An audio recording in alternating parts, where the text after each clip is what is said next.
இன்றைய தியானம் சரியை. குழந்தையாய் இருந்து வாழ்வை துவங்குவது போன்று சாதனம் சரியையில் துவங்குகிறது. பின்பு வாழ்நாளெல்லாம் அது அனுஷ்டிக்கப்படுகிறது. ஒரு குடும்பத்துள் பிறந்து வளரும் குழந்தைக்கு முதலில் வாழ்க்கை முறை புகட்டப்படுகிறது. பெற்றோர் சொல்படி அது பணிந்து நடக்க வேண்டும். பெற்றோர் ஒழுகுவதை பார்த்தும் அது பின்பற்றுகிறது. பழக்கத்தால் நல்ல வாழ்க்கை வாழ்தலில் படிந்து விடுவது சரியை.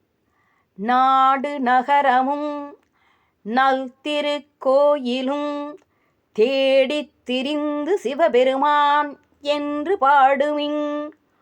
பாடி பணிமின் பணிந்தபின் கூடிய நெஞ்சத்து கோயிலாய் கொல்வனே.